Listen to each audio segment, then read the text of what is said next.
मधून नरेंद्र मोदी पिछाडीवर गेलेले आहेत। वाराणसी मधली ही लढत महत्त्वाची मानली जायची। राम लल्लावर ही निवडणूक झालेली होती, पण या ठिकाणी देशाचे पंतप्रधान नरेंद्र मोदी हे पिछाडीवर गेल्याचं पाहायला मिळतंय। वाराणसी मधून पंतप्रधान नरेंद्र मोदी हे पिछाडीवर गेलेले आहेत। या घडीची ही महत्त्वाची बातमी आपण पाहतोय।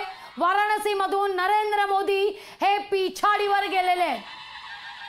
तर पंतप्रधान नरेंद्र मोदी हे वाराणसी लोकसभा मतदारसंघामधून पिछाडीवरती असल्याची खरं तर ही धक्कादायक अशी आकडेवारी म्हणावी लागेल। बारामतीमधून सुप्रिया सुळे आघाडीवरती आहेत, कल्याण काळे जालना लोकसभा मतदारसंघामधून पिछाडीवरती आहेत। रावसाहेब दानवे यांनी मात्र आघाडी कायम ठेवली आहे। वाराणसीमधून नरेंद्र मोदी, पंतप्रधान नरेंद्र मोदी वाराणसीमधून पिछाडीवरती आहेत। अतिशय धक्कादायक अशी ही आकडेवारी आहे। सुरुवातीची मतमोजणी सुरू आहे, मात्र सध्या जे अपडेट आहेत त्याप्रमाणे नरेंद्र मोदी हे वाराणसीमधून पिछाडीवरती आहेत। लोकसभा निवडणुकीचा निकाल आपण पाहतोय, महानिकाल आहे। महानिकालाची प्रत्येक अपडेट लोकशाही मराठीवरती आपण पाहतोय।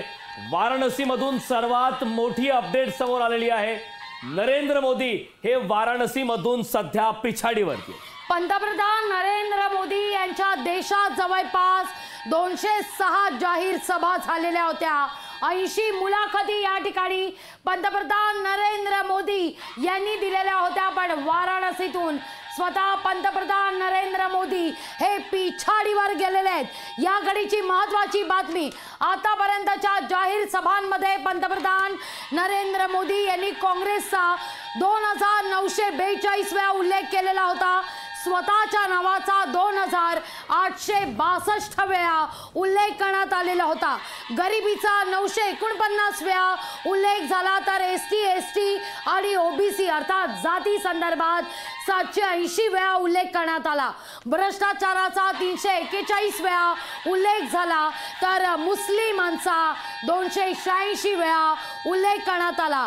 पाकिस्तानचा मुद्दा 104 वेळा उपस्थित करण्यात आला, तर परिवाराचा मुद्दा 91 वेळा मांडण्यात आला। या सगळ्यामध्ये नोकरी संदर्भात केवळ 53 वेळा उल्लेख करण्यात आला। लोकशाही मराठी ऐका, पहा, जागरूक रहा।